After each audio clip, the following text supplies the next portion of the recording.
Bismillahirrahmanirrahim. Assalamu alaikum wa rahmatullahi wa barakatuhu everybody. Welcome back to my channel after such a long time. Again कोई explanations की ज़रूरत नहीं है. Without any further ado, let's get into the topic. और the topic is एक बहुत he requested video, वो है कि जी ऑनटेरियो टीचिंग सर्टिफिकेट आप कैसे ले सकते हो, और उसको जो पर्टिकुलर नेम है वो that is Ontario college of teachers से आपको वो सर्टिफिकेशन मिलती है. और ये याद रखिएगा, इनकी ईयरली फ़ी भी होती है. ठीक है, तो once you get your certification आपको इनकी मेंबरशिप फ़ी पे करनी पड़ती है जो कि एनुअल होती है.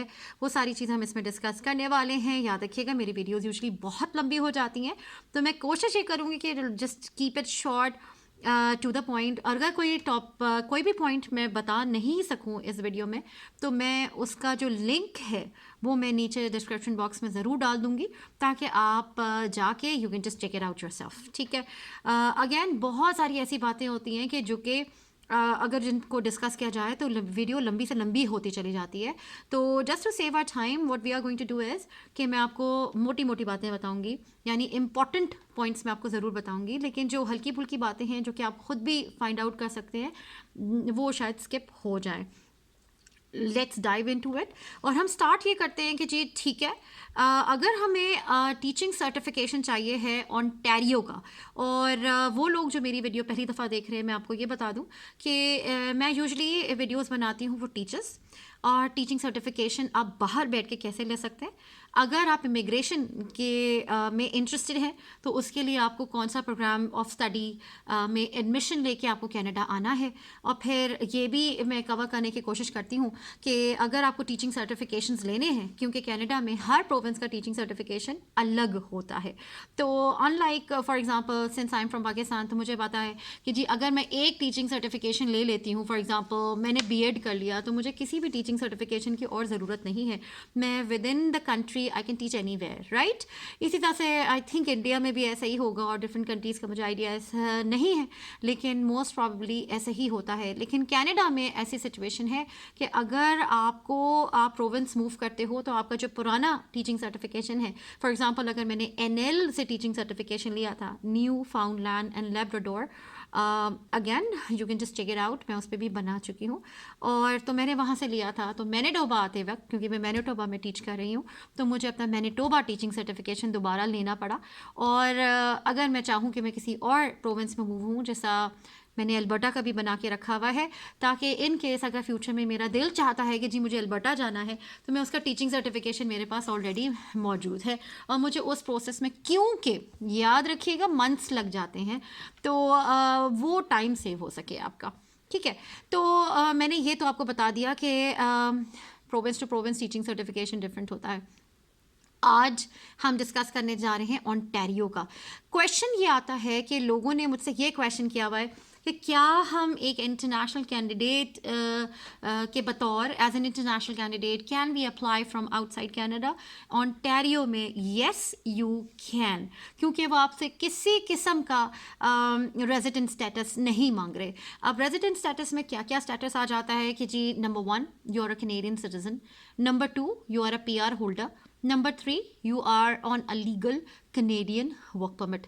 इन तीनों चीज़ों की इसने कोई रिक्वायरमेंट नहीं है.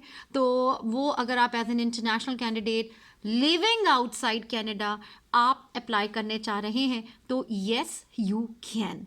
सो अब हम बात करते हैं कि इसमें क्या क्या रिक्वायरमेंट हैं, और मैं सिर्फ इंटरनेशनल कैंडिडेट्स को डिस्कस कर रही हूँ. तो I hope I will be able to answer most of your questions, if not all. Okay, और बाकी के रिक्वायरमेंट्स अगेन आप प्लीज़ वेबसाइट्स को जाके चेक कर लीजिएगा. मैं सारे के सारे लिंक्स नीचे डालने वाली हूँ. ठीक, सो हम आगे बात करते हैं कि जी बहुत ही प्यारी वेबसाइट है इनकी, बहुत ही यूज़र फ्रेंडली.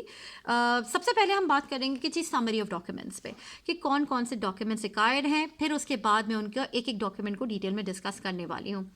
आपको copy of proof of identity चाहिए, और original Canadian criminal record check report चाहिए. डोंट वरी, आप बाहर रहते हुए भी इसको अप्लाई कर सकते हैं फ्रॉम कनाडा. वो सब मैं आपको बताने वाली हूँ. ठीक है, सबसे पहले आइडेंटिटी प्रूफ. नंबर 2 आपको चाहिए क्रिमिनल रिकॉर्ड चेक. उसके कहाँ का, कनेडियन. सही, तो आप बाहर बैठिए अप्लाई कर सकते हैं, मैं आपको डिटेल्स बता दूंगी। फिर आपको कॉपी ऑफ प्रूफ और चेंज ऑफ नेम चाहिए। उसके बाद आपको चाहिए transcript for teacher education program, transcript for post secondary studies, और फिर आपको अगर कोई वेरिफिकेशन लेटर की रिक्वायरमेंट हो वो मैं डिटेल में ज़रूर डिस्कस करूँगी, डोंट वरी अबाउट दैट, वो हम ज़रूर डिस्कस करने वाले हैं, हमें चाहिए। इसके अलावा इंग्लिश लैंग्वेज टेस्टिंग की अगर आप को उसकी ज़रूरत है तो वो भी आपको चाहिए होगा। नाउ हम इसको डिटेल में डिस्कस करते हैं। सबसे पहला आता है proof of identity. Now proof of identity के अंडर आप कौन कौन से डॉक्यूमेंट सबमिट करा सकते हैं वो मैं आपको बता दूं। उसमें आता है number 1, let me see again, it's a 24 page document जिसके अंदर से मैं आपको सिर्फ समराइज चीज़ें बता रही हूँ। अगर आप प्रूफ ऑफ आइडेंटिटी की बात करते हो तो आप क्या क्या प्रोवाइड कर सकते हो, like one of the following documents just to prove your identity. Number 1 is birth certificate, passport, yani this is not and, this is or right? तो या तो आप बर्थ सर्टिफिकेट दे दो या अपना पासपोर्ट दे दीजिए, या अगर आपके पास इंडियन स्टेटस कार्ड है, वो एक अगेन यहाँ के जो फर्स्ट नेशंस हैं, इंडियंस हैं, उनके लिए उनकी बात हो रही है, या आप परमानेंट रेजिडेंट कार्ड भी दे सकते हो if you are a permanent resident. And then अगर आपके पास कोई आप Canadian immigrant record and visa है तो वो भी कर सकते हैं, और रिकॉर्ड ऑफ लैंडिंग भी हो सकता है। अगर हम उन लोगों की बात करें जो बाहर बैठे हुए अप्लाई कर रहे हैं तो आप अपना बर्थ सर्टिफिकेट या पासपोर्ट दे सकते हैं। अगर आपके पास कैनेडियन इमिग्रेंट स्टेटस यानी पीआर या सिटीजनशिप या कोई इनमें से कोई चीज़ मौजूद नहीं है तो अपने बर्थ सर्टिफिकेट या अपने पासपोर्ट के बिना पर आप अपना प्रूफ ऑफ आइडेंटिटी प्रोवाइड कर सकते हो। हम नेक्स्ट पे आ जाते हैं। अगर आपका नाम किसी वजह से चेंज हुआ, फॉर एग्जांपल आपका, जिस तरह मुझे पता है मेरे बहुत सारे ऐसे फ्रेंड्स थे जिनको हुआ कि जी हमें नाम चेंज करना है due to whatever reason, तो उनको ऑब्वियसली अपना प्रूफ ऑफ नेम चेंज का भी आपको एक सर्टिफिकेट प्रोवाइड करना होगा। अगर आपकी शादी हो गई, अगर आप सर नेम आपने चेंज करवा लिया है फॉर फीमेल्स, तो आपको अपना मैरिज सर्टिफिकेट भी सबमिट कराना होगा। ये 2 चीज़ें हो गई। Number 1 proof of identity, number 2 a proof of name change. अब हम आगे बात करते हैं। The next one is Canadian criminal record check. याद रखिएगा कैनेडियन क्रिमिनल रिकॉर्ड चेक उनको फ्रेश चाहिए, और वो जो भी आप कैनेडियन क्रिमिनल रिकॉर्ड चेक करवाते हो that is valid for 6 months। आपको कैसे अप्लाई करना है मैं आपको उनकी वेबसाइट से डायरेक्टली पढ़ के सुना देती हूँ ताकि आपकी तसल्ली हो जाए।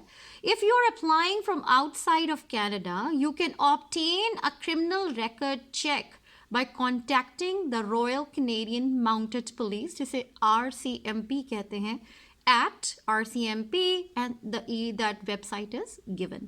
तो ये मैं आपको ज़रूर नीचे डाल दूँगी, तो आप वहाँ पे अप्लाई करके Canadian criminal record check apply कर सकते हैं, जो कि that is valid for 6 months। तो ये आपकी परेशानी सॉल्व हो गई कि जी एज एन इंटरनेशनल कैंडिडेट आप इसका क्या करेंगे, तो आप इसका ये करेंगे। अब हमने 3 बात कर ली, proof of identity, proof of name change, criminal record check. आगे बात करते हैं। The next one is documents an institution must submit for you. अब इसमें कौन कौन से डॉक्यूमेंटेशंस आ जाते हैं कि नंबर 1 आपका जो पोस्ट सेकेंडरी स्टडीज़ है, आपने अगर ग्रेजुएशन कर रखा है या आपने मास्टर्स कर रखा है। इसके अलावा मैं इसी के साथ दूसरा पॉइंट भी डिस्कस कर देती हूँ कि आपका जो एजुकेशन प्रोग्राम था जिसे आप BEd कहते हैं, बैचलर्स इन एजुकेशन कहते हैं, उसके भी ट्रांसक्रिप्ट्स आपको सबमिट कराने होते हैं। Now there are 3 options. मैं करने क्या वाली हूँ कि इनकी वेबसाइट पे बहुत ही, again I will tell you कि it's a very user friendly website. मैं सिर्फ पाकिस्तान, इनका एक टैब है जो ओपन हो जाएगा जिसमें लिखा हुआ है कंट्री स्पेसिफिक इंफॉर्मेशन। तो आपका जो भी कंट्री है आप उस पर जाके उस पर क्लिक करके अपने कंट्री स्पेसिफाइड इंफॉर्मेशन को देख सकते हैं। मैं पाकिस्तान के हवाले से जस्ट फॉर एन एग्जांपल आपको बता देती हूँ कि अगर आप पाकिस्तान से बिलोंग करते हैं तो आपको क्या चाहिए ये मैं आपको बता देती हूँ। और द थिंग इज़ के 1 सेकेंड, अगेन इतना कुछ मैं खोल के बैठी हुई होती हूँ कि sometimes I am on my self lost, but यहाँ बिल्कुल पहुँच चुकी हूँ मैं। यहाँ पे देयर आर 3 ऑप्शंस। अगर आप पाकिस्तान से अप्लाई कर रहे हो एज एन इंटरनेशनल कैंडिडेट और आप PR होल्डर या सिटीज़न नहीं हो, आपके पास कैनेडियन वर्क परमिट भी नहीं है, तो आप क्या कर सकते हैं? आप बिल्कुल अप्लाई कर सकते हैं। अगर आपको अपने पोस्ट सेकेंडरी स्टडीज़ और मीन उर्दू वाला और एंड मैं बोलूँगी इंग्लिश में, post secondary studies and education documents को आपको भेजना है, तो देयर आर 3 ऑप्शंस।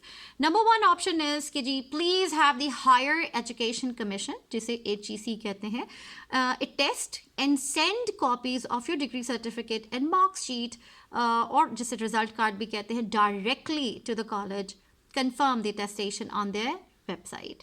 तो आप एक ऑप्शन ये है कि आप HEC से सबमिट कराइए और उनकी जो सबमिशन है उसको कंफर्म कर दीजिए वेबसाइट पे।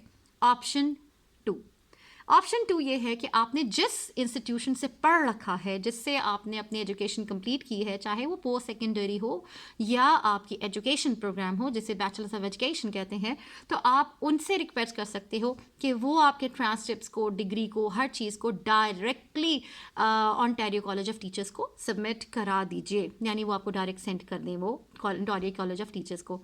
थर्ड ऑप्शन बहुत आसान है। अगर आपने वेस्ट करा रखा है, यानी वर्ल्ड एजुकेशन सर्विसेज कनाडा से आपकी इवैल्यूएशन आपने करा रखी है, तो आप अब क्या कर सकते हैं कि जी आप अपने जो वेस है उससे रिक्वेस्ट कर सकते हैं कि वो आपके डॉक्यूमेंट्स को ओंटारियो कॉलेज ऑफ टीचर्स को सेंड कर दीजिए। इसका आसान तरीका बहुत है, क्योंकि मैंने इसको पहले भी डिस्कस कर रखा है कि जी आप वेस के वेबसाइट पे जाके अपना अकाउंट क्रिएट करते हो और उसी अकाउंट में आपके पास ऑप्शन होती है कि जी कि आपने सच एंड सच इंस्टीट्यूशन को अपने डॉक्यूमेंट्स को भिजवाना है। आप उनकी एक फ़ी पे करते हो। मुझे याद पड़ता है I paid about, if I am not wrong, around $50 आज से 1 साल पहले। मैंने अपने एल्बर्टा टीचिंग सर्टिफिकेट के लिए जब मैं अप्लाई कर रही थी, तो मैंने वेस को रिक्वेस्ट करके अपनी सारे जो क्रेडेंशियल्स हैं वो वेस से directly Alberta teaching certification body को भिजवाए थे, और मुझे अराउंड $50 उस वक्त पे करने पड़े थे, विच इज़ वेरी नॉमिनल, क्योंकि ये बहुत एक फॉर्मल किस्म का सबमिशन होता है, विच वेरी ऑथेंटिक, क्योंकि वो वेस इन्हीं की अपनी बॉडी है, तो उसमें कोई धोखे के घपले के चांसेस नहीं होते हैं। तो मैं आपको यही सजेस्ट करूँगी कि अगर आपने वेस करा रखा है तो just go for the third option, that is the easiest and most authentic one and most reliable one, I would say. Now अब हम वापस आ जाते हैं कि हमने कैनेडियन प्रूफ भी, आइडेंटिटी प्रूफ कर दिया, हमने नेम चेंज प्रूफ कर दिया, उसके बाद हमने क्रिमिनल रिकॉर्ड चेक उनके वेबसाइट पे जाके अप्लाई कर दिया, अपने पोस्ट सेकेंडरी स्टडी डॉक्यूमेंट्स को जो भी करने, ट्रांसक्रिप्ट्स जिसे आप बोलते हो वो भी कर दिए, एजुकेशन प्रोग्राम के भी आपने वो कर दिया। अब नेक्स्ट क्या है? तो नेक्स्ट के लिए हम वापस आते हैं और नीचे जाते हैं, क्योंकि again I told you it's a 24 pages document, जिसको मैं आपको बिल्कुल समराइज्ड उसमें भिजवा आपको बता रही हूँ। ये मैं आपको ज़रूर लिंक नीचे डाल दूँगी, you can go check it out. आखिरी और बहुत बड़ी चीज़ आती है कि जी प्रूफ ऑफ लैंग्वेज प्रोफिशिएंसी। ना प्रूफ ऑफ लैंग्वेज प्रोफिशिएंसी में इन्होंने बहुत क्लियरली लिखा है कि अगर आपकी जो स्टडीज़ हैं या तो वो प्योरली इंग्लिश लैंग्वेज में थी, यानी लैंग्वेज ऑफ इंस्ट्रक्शन इंग्लिश था, या लैंग्वेज ऑफ इंस्ट्रक्शन फ्रेंच था, तो you do not need to take the English language test. आपको उस इंस्टीट्यूशन से रिक्वेस्ट करनी है कि वो एक लेटर आप ओंटारियो कॉलेज ऑफ टीचर्स को डायरेक्टली सेंड कर दें विच स्टेट्स कि आपका language of instruction in throughout your program of study English था, तो वो आपको फिर इंग्लिश लैंग्वेज टेस्टिंग की एग्जाम्शन दे देंगे। बट इसके अंदर फिर वही है कि आपने कुछ नहीं करना, आपके इंस्टीट्यूशन ने डायरेक्टली भेजना है। इन केस अगर आप ऐसा लेटर प्रोवाइड नहीं कर पा रहे हैं और कुछ भी प्रॉब्लम आ रही है, तो कौन से इंग्लिश लैंग्वेज टेस्टिंग जो टेस्ट्स हैं वो एक्सेप्टेबल हैं, वो उनमें आइल्स आ जाता है, उनमें आपके पास टोफल आता है, उसके बाद जो इंटरनेट बेस्ड होते हैं, और again these test are valid for only 2 years। IELTS ज़्यादातर लोग देते हैं। मैं आपको ये भी बता दूं कि आइल्स का आपको कितना बैंड स्कोर चाहिए है, तो उन्हें बहुत क्लियरली लिखा हुआ है, on a single test you must have an overall score of at least 6.5 on IELTS academic. तो आप याद रखिएगा, जनरल आइल्स नहीं चलेगा, एकेडमिक चलेगा। अगर आप यूनिवर्सिटी में अप्लाई करते हो, टीचर सर्टिफिकेशन के लिए अप्लाई करते हो, इट्स ऑलवेज एकेडमिक आइल्स। अब इनका जो डिफरेंट इनके कैटेगरीज होती हैं, यानी रीडिंग है, राइटिंग है, लिसनिंग है, स्पीकिंग है, इसमें कितना चाहिए ये भी सुन लीजिए।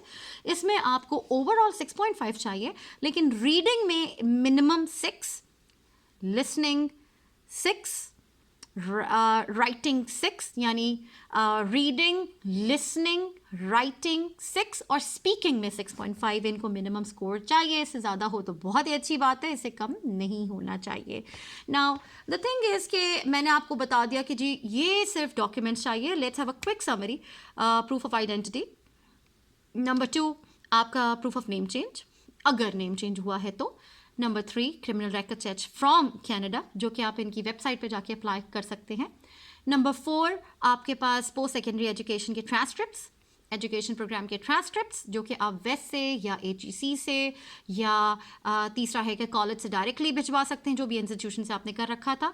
And there is another one, number 6, जो कि है लैंग्वेज। अगर आपकी पिछला पूरा जो प्रोग्राम ऑफ स्टडीज इंग्लिश में था तो आपको इंग्लिश लैंग्वेज टेस्ट देने की ज़रूरत नहीं है, लेकिन इंस्टीट्यूशन को वो लेटर भिजवाना पड़ेगा एज अ प्रूफ, फिर वो जाके आपकी बात को मानेंगे ना। ये सब बातें तो हमने डिस्कस कर ली, लेकिन एक और चीज़ आ जाता है जो कि मैं आपको ज़रूर बताना चाहूँगी कि किसी भी वजह से अगर आप किसी भी डॉक्यूमेंट को सबमिट नहीं करा पा रहे हैं तो क्या करें, ठीक है ना। फॉर एग्जांपल अगर मेरे पास कोई एक्सपीरियंस लेटर्स हैं और एक्सपीरियंस लेटर्स वगैरह के लिए हो गया, या कोई भी ट्रांसक्रिप्ट हो गया, कोई भी चीज़ है, अगर आप डायरेक्टली इनको डायरेक्टली अपने कॉलेज से या किसी भी इंस्टीट्यूशन सबमिट नहीं करा सके हैं तो क्या करेंगे आप।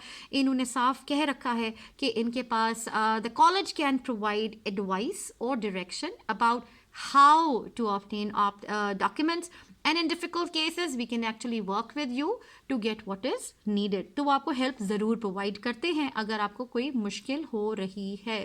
इसके अलावा इन्होंने ये भी क्लियरली लिखा हुआ है कि जी अब वो बहुत सारी सिचुएशंस हो सकती हैं। Just for example an institution is refusing to provide required documentation for an improper reason. ये भी एक रीज़न हो सकता है कि भाई आप तो अप्लाई कर रहे हैं लेकिन वो इंस्टीट्यूशन आपको देने के लिए राज़ी नहीं हो रहा। इसी तरह से और भी बहुत सारे रीजंस हैं।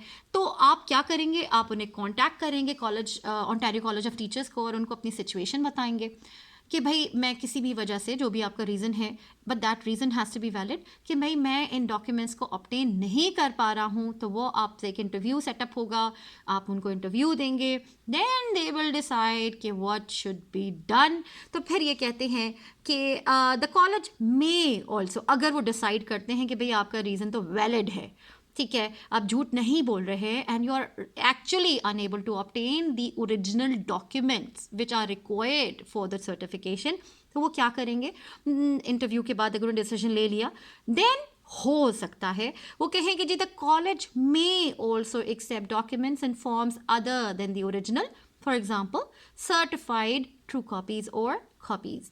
नाउ और भी बहुत सा कुछ लिखा हुआ है। अगेन एफिडेविट भी आप वो आपको कह सकते हैं कि जी एफिडेविट बना के दें कि आप जो भी इंफॉर्मेशन प्रोवाइड कर रहे हैं वो झूठ नहीं है, वो वर्ड बाय वर्ड सच है, ठीक है। अगेन मैं आपको इनकी वेबसाइट डाल दूंगी।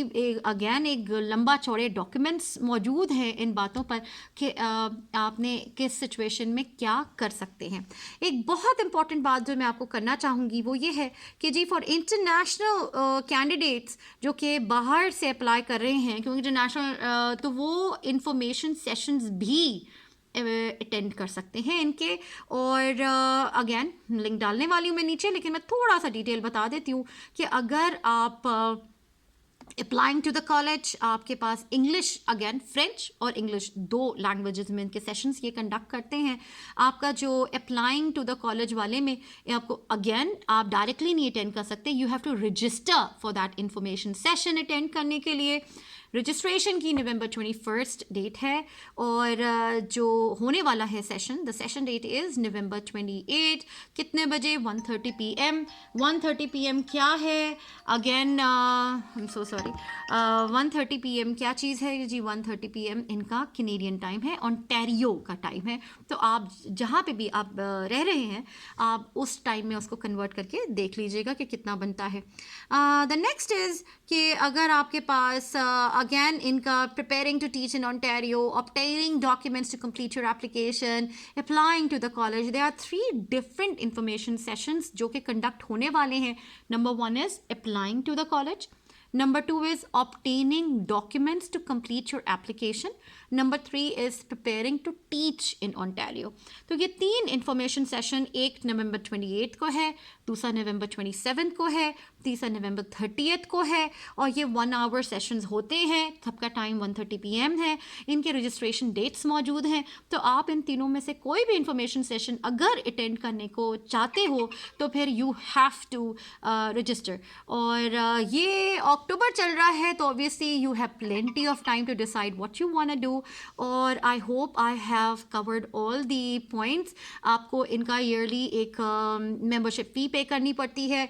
मैं again इनके सारे डिटेल्स नीचे डालने वाली हूँ ताकि आपका और कोई क्वेश्चन हो तो आप फ़ौरन की वेबसाइट पे जाके उसको check it out. You can just check it out, right. तो I hope I have answered the question of all those people जो कि ये चाह रहे थे कि कोई ऐसा टीचिंग सर्टिफिकेशन बताया जाए जो कि as a international candidate apply किया जा सके और जिसके लिए आपको कैनेडियन सिटीजनशिप, PR होल्डर होना या आपको वैलिड कैनेडियन वर्क परमिट की ज़रूरत ना हो. एक और क्वेश्चन मैं यहाँ पे आंसर ज़रूर करना चाहूँगी कि बहुत सारे लोग कहते हैं कि क्या हमें अगर टीचिंग सर्टिफिकेशन मिल जाए तो क्या हमें जॉब मिल जाएगी बाहर बैठे बैठे. तो देखें जी, इसका कोई गारंटी नहीं. रीज़न बीइंग क्योंकि उनके पास अपने इतने लोग हैं, प्लस जॉब के लिए आपका वैलिड वर्क परमिट होना बहुत ज़रूरी है. अगर आपके पास कैनेडियन सिटीजनशिप, PR होल्डर या कैनेडियन वर्क परमिट नहीं है, जॉब की कोई गारंटी नहीं है. हाँ, टीचिंग सर्टिफिकेशन ऑलवेज हेल्प्स, तो ताकि आप जब भी यहाँ पे आओ तो आपको जैसी जॉब मिलती है तो आप अप्लाई कर सको. लेकिन I hope I have answered the question of so many people out there जो वो समझते हैं कि आपका टीचिंग सर्टिफिकेशन आपको इमिग्रेशन में हेल्प करेगा तो नहीं करेगा. आपका कैनेडियन टीचर सर्टिफिकेशन आपको जॉब सिक्योर करने में हेल्प करेगा. तो देखिए, अगेन जॉब सिक्योर करना इज़ एंटायरली डिफरेंट स्टोरी. उसके लिए वो आपसे कहते हैं कि क्या आप एलिजिबल हैं कनाडा में काम करने के लिए, जिसका आंसर आपके पास होता है नहीं, क्योंकि आपके पास कोई वर्क परमिट है ही नहीं. ठीक है, अनलेस आपका जो एम्प्लॉयर है आपको वर्क परमिट भी दे रहा है आपके जॉब लेटर के साथ तो ठीक है, वरना आप यहाँ के लिए एलिजिबल नहीं होते just on the basis of कि आपके पास टीचर सर्टिफिकेशन मौजूद है. तो I hope I have answered आपकी बहुत बड़ा क्वेश्चन कि इस सर्टिफिकेशन की क्या वैल्यू होती है. ठीक है जी. और देखिए, मैं आपको बिल्कुल डिसअपॉइंट नहीं कर रही हूँ, लेकिन इसके चांसेस बहुत कम होते हैं कि आपको कोई भी टीचर, जो भी टीचिंग जॉब्स हैं, वो आपको वर्क परमिट भी प्रोवाइड करें. तो इंशाल्लाह नेक्स्ट वीडियो में मिलेंगे. और बहुत सारे, I am really sorry but again बहुत ही ज़्यादा इस दफ़ा बिजी चल रहा है, जिसकी वजह से मैं नहीं बना पा रही. दिमाग में होता है लेकिन का टाइम नहीं मिल पा रहा होता है. इंशाल्लाह ताला नेक्स्ट वीडियो मिलेंगे. दुआ में याद रखिएगा मुझे और मेरी फैमिली को. और don't forget to like, share and subscribe to my channel. अस्सलामु अलैकुम व रहमतुल्लाहि व बरकातुहू.